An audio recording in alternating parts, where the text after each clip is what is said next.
दोस्तों, पश्चिम बंगाल में लड़ाई भीषण होने वाली है। इसके संकेत अभी से मिलने शुरू हो गए हैं। अगले साल पश्चिम बंगाल में विधानसभा चुनाव होने हैं और ये चुनाव बीजेपी के लिए बहुत ही महत्वपूर्ण है। दोस्तों, बीजेपी और संघ का एक सपना रहा है पश्चिम बंगाल, दक्षिण भारत और नॉर्थ ईस्ट में अपना विस्तार करना, और बहुत हद तक उसमें बीजेपी ने कामयाबी हासिल की है। नॉर्थ ईस्ट में कामयाबी हासिल की है, लेकिन उसे दो जगह कामयाबी हासिल नहीं हुई, दक्षिण भारत और पश्चिम बंगाल। पश्चिम बंगाल के पिछले विधानसभा चुनाव में मुझे अच्छे से याद है जिस तरह से बीजेपी प्रचार कर रही थी। मोदी जी कोविड महामारी के बीच दीदी ओ दीदी जैसी रैलियां कर रहे थे। ऐसा लग रहा था कि बीजेपी को शायद यह आभास हो गया है कि उसकी सरकार बनने वाली है। मीडिया में भी यही चल रहा था कि ममता बनर्जी का सफाया हो जाएगा, लेकिन हुआ बिल्कुल उल्टा। बीजेपी को अच्छी सीटें मिली, लेकिन बीजेपी विपक्ष में बैठी हुई है और सत्ता में एक बार फिर काबिज हुई ममता बनर्जी। और ममता बनर्जी ने जिस तरह से बीजेपी मजबूत हुई पिछली बार के विधानसभा चुनाव से, वहां से सबक लिया और आने वाले लोकसभा चुनाव में तैयारी की, और लोकसभा चुनाव में ममता बनर्जी ने परफॉर्म भी किया। बीजेपी की जीती हुई सीटें ममता बनर्जी ने छीन ली, लेकिन अब ममता बनर्जी को एक बार फिर से अपने आप को साबित करना है। वो क्या ऐसा कर पाएंगी कि नहीं कर पाएंगी, अपने आप में एक सवाल है। लेकिन इस बीच उनकी पार्टी के एक नेता और बॉलीवुड के स्टार शत्रुघ्न सिन्हा ने एक बयान दे दिया है। दोस्तों, शत्रुघ्न सिन्हा जो कि पूर्व में बीजेपी के नेता थे और अब मौजूदा दौर में तृणमूल कांग्रेस के सांसद हैं, उन्होंने अपनी पार्टी के नेता ममता बनर्जी का बचाव करते हुए केंद्र की मोदी सरकार को आड़े हाथों लिया है। दोस्तों, मुर्शिदाबाद में जो हिंसा हुई उसको लेकर बीजेपी लगातार ममता बनर्जी पर आक्रामक है, ये कहते हुए कि ममता बनर्जी को इस्तीफा दे देना चाहिए या फिर राष्ट्रपति शासन हर हाल में पश्चिम बंगाल में लगा देना चाहिए। अब दोस्तों, पश्चिम बंगाल में वैसे तो पॉलिटिक्स तृणमूल और बीजेपी के बीच में हो रही है, लेकिन एक जबरदस्त मुकाबला दो बॉलीवुड के स्टार्स के बीच में भी देखने को मिल रहा है। बीजेपी के नेता मिथुन चक्रवर्ती और तृणमूल कांग्रेस के सांसद शत्रुघ्न सिन्हा के बीच, क्योंकि बीजेपी लगातार पश्चिम बंगाल में राष्ट्रपति शासन लगाने की मांग कर रही है, तो इसी मांग को दोहराते हुए बीजेपी के नेता मिथुन चक्रवर्ती ने भी डिमांड कर दी कि पश्चिम बंगाल में राष्ट्रपति शासन लगना चाहिए। मिथुन चक्रवर्ती को और बीजेपी को जवाब देते हुए शत्रुघ्न सिन्हा ने कहा, मेरे ख्याल से अगर कहीं राष्ट्रपति शासन लगना चाहिए तो वो हमारी केंद्र की सरकार पर लगना चाहिए, ताकि ये सब डिवाइड एंड रूल की पॉलिसी ना करें, ये हमारे लोगों में ये तनाव ना पैदा करें। चुनाव के वक्त में तनाव पैदा कर रहे हैं, इसका उद्देश्य साफ समझ में आता है। बंगाल में ऐसा क्या हुआ कि राष्ट्रपति शासन लगाने की बात हो रही है? मैं आसनसोल से ही सांसद हूँ। ये दूसरा सबसे बड़ा संपन्न डिस्ट्रिक्ट है, 30% वहां मुस्लिम परिवार हैं। पश्चिम बंगाल के गवर्नर साहब को मैं निजी तौर पर जानता हूं। कहीं ऐसा तो नहीं कि उनके ऊपर दबाव बनाया जा रहा है? इसीलिए मैं कह रहा हूं कि केंद्र सरकार पर प्रेसिडेंट रूल लगे। पॉलिटिक्स में क्या क्या होता है वो अलग बात है। दोस्तों, आगे शत्रुघ्न सिन्हा केंद्र की मोदी सरकार और खास तौर पर अमित शाह को निशाने पर लेते हुए कहते हैं, अमित शाह कह रहे थे 2/3 मेजोरिटी लेकर आएंगे, और उनके इस दावे के परखच्चे उड़ गए। फिर चुनाव आया तो संदेश खाली का मुद्दा उठाया और पता नहीं क्या क्या वीडियो चलाया।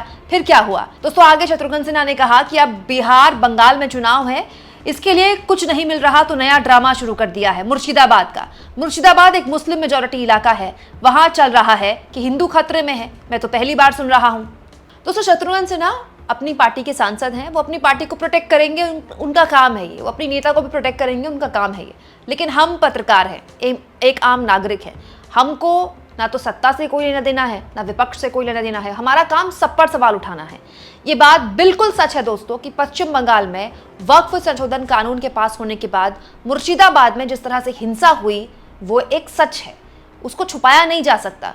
उसकी कई वीडियोस वायरल हुई, उनमें कई लोगों पर सवाल उठे, वो अलग बात है, लेकिन हिंसा हुई है, लोगों की जान गई है, बड़े स्तर पर वहां रह रहे लोगों को पलायन करना पड़ा है। ये एक सच है जिससे कोई भी सरकार, खास तौर पर राज्य की ममता बनर्जी सरकार, मुंह नहीं मोड़ सकती। ममता बनर्जी को उस सवाल को फेस करना पड़ेगा और उसके लिए उनकी आलोचना वैसे ही होगी जैसे उत्तर प्रदेश या बिहार या फिर महाराष्ट्र के किसी भी डबल इंजन राज्य में कानून व्यवस्था बिगड़ने को लेकर होती है।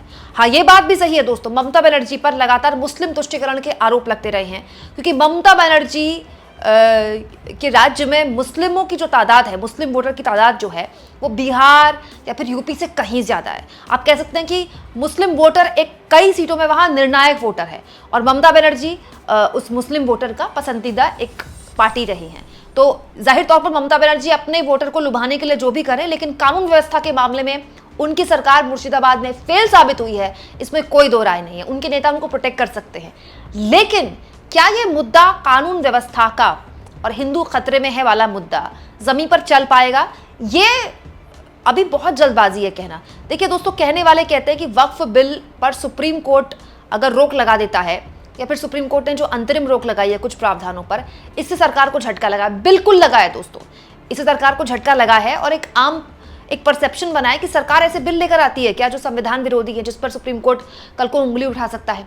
लेकिन जिस तरह के विरोध प्रदर्शन पश्चिम बंगाल में हुए और उससे जिस तरह का माहौल पैदा हुआ, उससे बीजेपी को पॉलिटिकल फायदा है। दोस्तों, ये बात सही है कि पश्चिम बंगाल में हिंदुत्व का मुद्दा वैसा प्रभावी नहीं होता जैसा दूसरे राज्यों में होता है, लेकिन ये हर सीट पर लागू नहीं होता। ये कोलकाता में लागू हो सकता है, लेकिन ये उन इलाकों में लागू नहीं हो सकता जहां पर आरोप लगाए गए कि वहां पर डेमोग्राफी बदली गई, या फिर जहां पर आरोप लगाए गए कि वो सीमा से सटे हुए इलाके हैं, या फिर जहां पर हिंसा हुई।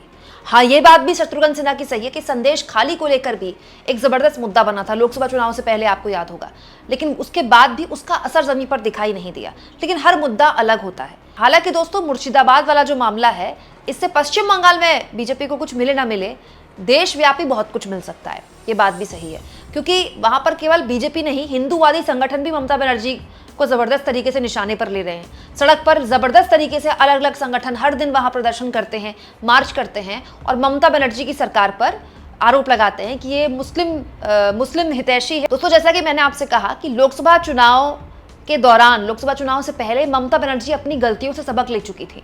उनको ये बात समझ में आ गई थी कि बीजेपी ने वो कौन कौन सी चीज़ें हैं, जो कौन कौन सी उनकी कमजोरियां हैं, जिसको पकड़ा और बीजेपी ने अपना यहाँ जनाधार बढ़ाया। लेकिन बड़ा सवाल ये है कि क्या चुनाव से पहले वैसे ही चेतेंगी ममता बनर्जी?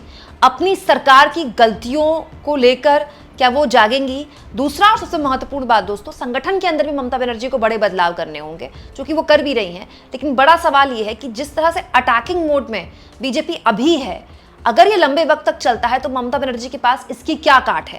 क्योंकि अभी कुछ दिन पहले इस तरह की खबरें भी उड़ी कि ममता बनर्जी की पार्टी के अंदर एकनाथ शिंदे बन सकते हैं उनके भांजे अभिषेक बनर्जी। हालांकि वो बात आई गई हो गई उस वक्त, लेकिन कहने वाले ये भी कहते हैं कि कैसे कई ऐसे भाजपाई घुसा दिए गए ममता बनर्जी के पार्टी के अंदर जो कि कभी भी पार्टी तोड़ सकते हैं। लेकिन अभी तक उसके कोई पुख्ता सबूत नहीं मिले हैं, क्योंकि ममता बनर्जी का जो पूरा एक तरह से एकाधिकार है पार्टी में, वो उतना ही मजबूत है जितना मोदी का अपनी पार्टी के अंदर है।